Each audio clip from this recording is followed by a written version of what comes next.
अगर आप देखो कि पहले तो शॉक, और फिर क्या अच्छा हुआ कि मतलब ये तो बोल रहा है, नहीं ये बोल क्यों रहा है, ये तो गूंगा था ना, और फिर इसने मुझे मूर्ख बनाया, और फिर उसके बाद मैं हंसूं कि रोऊं।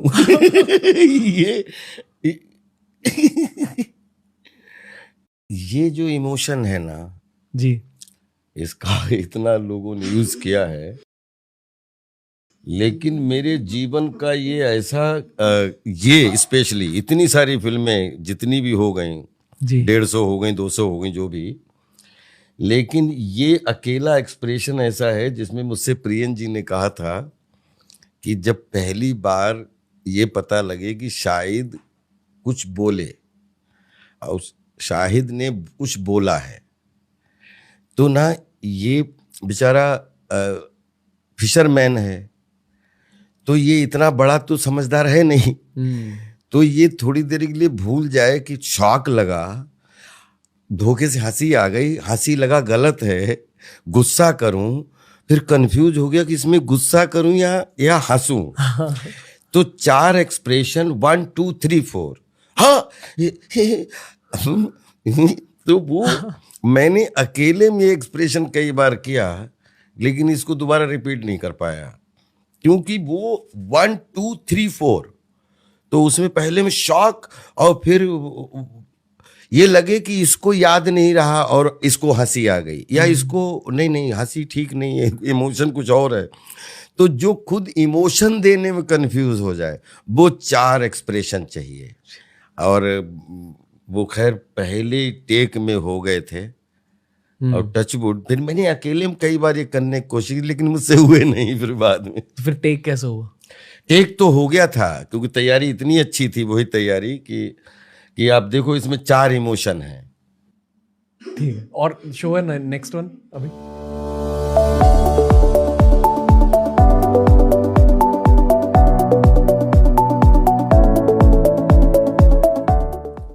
ये क्या हो रहा है यहाँ? मुझे सब आता है, मैं एक्सपर्ट हूँ, मैं एक्सपर्ट हूँ। ये बहुत बड़ा मीम बन चुका है। हाँ। ओके, अच्छा, ये उस समय कर गया था, लेकिन जब हमने मीम में कई बार देखा तो मुझे लगा कि यार ये उस समय बोलते ना कि शूटिंग के दौरान कुछ एक्सप्रेशन है ऐसा जो मुझे भी अच्छा लगा। ठीक है, नेक्स्ट। मुझे सब आता है, मैं एक्सपर्ट हूँ, मैं इसे सब सिखा दूंगा।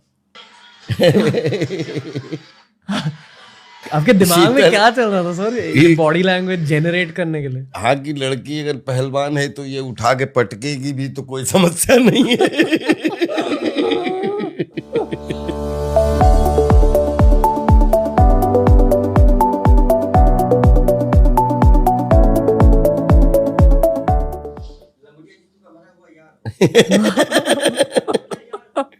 कैसा फील होता है सब देख के? ये कैरेक्टर ऐसा था, ये कैरेक्टर ऐसा था कि जो मतलब प्रियन जी जाने उन्होंने कैसे की, लेकिन प्रियन जी ने ये कैरेक्टर जिस दिन दिया था, बोले राजपाल ये कैरेक्टर आपको बहुत प्यार मिलेगा देश दुनिया से, ये बात है, और बोले कि हर सीन एक क्राफ्ट है और कहानी का है।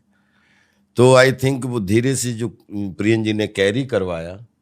वो आपके लिए कैरेक्टर्स लिखते थे?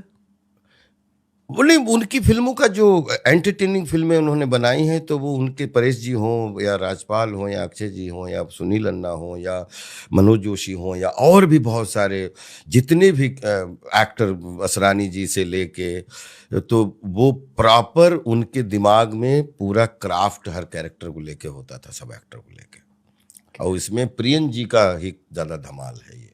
पर मतलब आपको ध्यान में रखकर कैरेक्टर स्क्रिप्ट करते थे वो?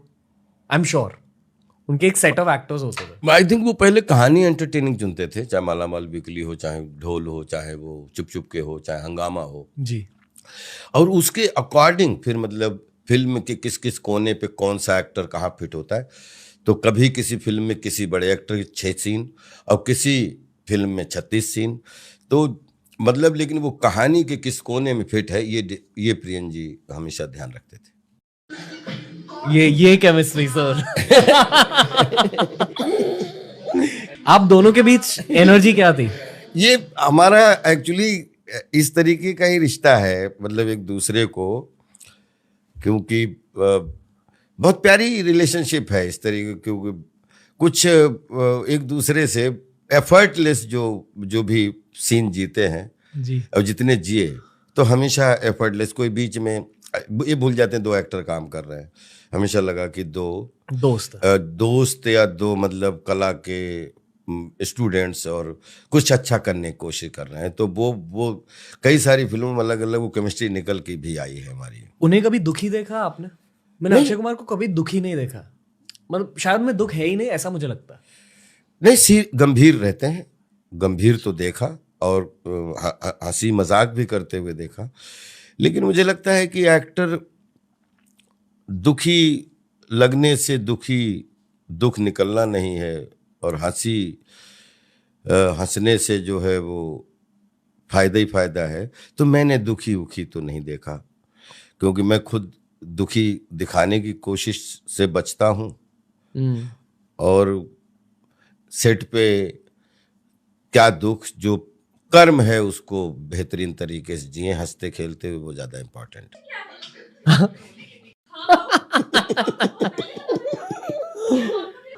वो सच में मारते थे?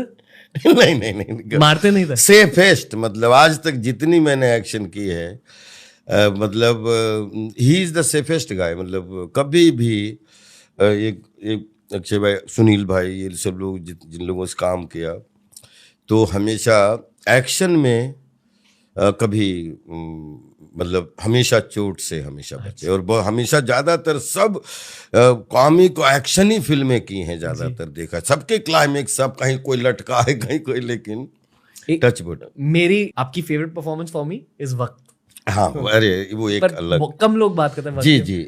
और ये पता है मेरी फेवरेट परफॉर्मेंस क्यों है, क्योंकि ये शायद मेरी लास्ट फिल्म थी जो मैंने मेरे दादाजी के साथ थिएटर में देखी। हाँ, अरे तो उन्हें ये वाली सीन बहुत अच्छी लगी। हाँ, मतलब जब ये टीवी पे भी चलती थी, we used to wait for your appearance. ये नट्टू भाई है।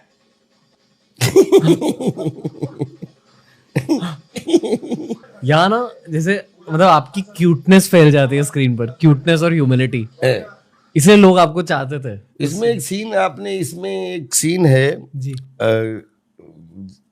कि ये विपुल भाई का एयरपोर्ट, हाँ, अरे वक्त एयरपोर्ट, हाँ, वो सीन जब मैंने देखा, तो वो एक ऐसी सिचुएशन कि मुझे भी जब देखा तो बहुत, हाँ, यही ऐसे फिल्में क्यों नहीं बनती सर? हाँ, ये पता ही नहीं कैसे। अच्छा, ये भूल भूलैया आप किस सिचुएशन में, किस लोकेशन पे, कहाँ पे है, मतलब जिंदगी में किसी चौराहे पे है, किसी जंगल में है, किसी मंगल पे है, या किसी जेल में है, या कहीं बेल पे है, और उसमें आप जीने के लिए अपने आप को किस तरीके से मेंटली प्रिपेयर करते हैं। तो आई थिंक फिर वही आपकी वो सबका अपना अपना है।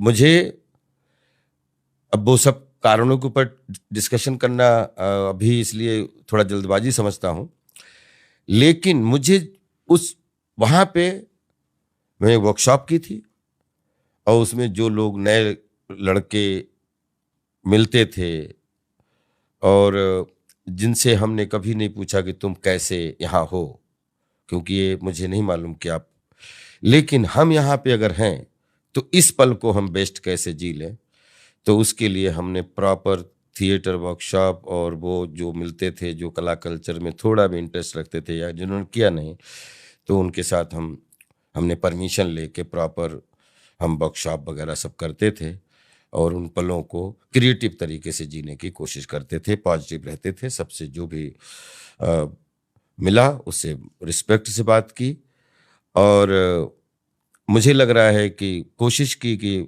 बहुत सारे लोग ऐसे जेल में मिले, और उसमें कुछ फंक्शन भी हुए थे जिनमें हमें कुछ स्पीच देने का भी मौका मिला, और आई थिंक एडमिनिस्ट्रेशन से लेके और बहुत सारे ऐसे लोग थे जो कह रहे थे कि राजपाल, आई थिंक आपसे मिलना हमारा एक योग है, संयोग है, और ये कुछ चीज़ें तो आप ऐसी देख गए हो कि यहाँ से निकल के बाद में जीवन 100% हमारा बदलेगा। आपके नजरिए से जेल कैसी जगह थी? जैसे हमारे नज़रिए से जो हमें काम मिला है यहाँ पे रहने के लिए, और इससे तो हमारे लिए कंप्लीट वो एक पॉजिटिव ही थी, और हमने उसमें कोशिश की कि कंप्लीट एक इंसान और जिंदा इंसान बन के रहूं, और जो मिले हमेशा उससे पॉजिटिव बात हो। और हमने, और मुझे बहुत खुशी हुई कि मुझे एक, जो जितने दिन जो आदमी रहता है उसको एक सर्टिफिकेट मिलता है कि आपने इस टाइम से लेके इस टाइम तक यहाँ पे इस नंबर पे यहाँ पे बिताया। मैं आपको अनकंफर्टेबल करा रहा हूँ? नहीं, कोई अनकंफर्टेबल वाली बात नहीं है, कि हमें ऐसा लगता है कि जिस सिचुएशन में आप जहाँ पे भी रहो तो उसमें अपना बेस्ट दे के रहो, क्योंकि स्वभाव कभी चेंज नहीं होते हैं, और हमारा स्वभाव है कि हम जहाँ भी रहें, वो जंगल भी है अगर, तो वहाँ मंगल होना चाहिए। खुशी थी वहाँ? बिल्कुल बिल्कुल, क्यों नहीं होती खुशी? उसमें कोई ऐसी चीज़ थी नहीं जिसकी वजह से हम अच्छे व्यवहार के साथ, अच्छे सिस्टम के साथ, अच्छे अनुशासन के साथ, हमें जो काम, हमारा जो जॉब, हमें जो जहाँ पे बैठना, हमने उसका सबका पालन किया, हृदय से पालन किया, और उसका हमें चरित्र प्रमाण पत्र भी मिला कि आपने बेस्ट अनुशासन तरीके से पूरे प्रशासन को सपोर्ट किया। और हमसे कि वो बोलते हैं कि कुछ चीज़ें ऐसी होती हैं कि उसको एक लाइन में अगर बोलें तो जो भी है, आज भी या कल भी या आने वाले कल में जो भी है, कभी ऐसे उसको सामना करने का मौके से बचाए, तो जो भी हो उसको छाती देख रही हो और आंखें उससे कम्युनिकेशन कर रही हो, और किसी भी कंडीशन में खुशी रहने की कोशिश करनी चाहिए। सबसे मुश्किल चीज क्या थी? मुश्किल चीज थी कि अपने आप को समझाना। तो बड़ा कमाल की उसमें बड़े महेश भट्ट साहब एक बार आए थे, और अचानक सुपरिटेंडेंट साहब बोले कि आपकी मिलाई है, तो उसमें पता लगा कि भट्ट साहब बैठे हुए हैं। तो भट्ट साहब ने एक बड़े गार्जियन की तरह एक बात बोली, और बोले कि तू ये यहाँ पे अभी है, तो तू अब तुझे किस किस बात पे हंसी आती है, ये तू लिख। तो मैंने 200-250 पॉइंट लिखे थे कि मुझे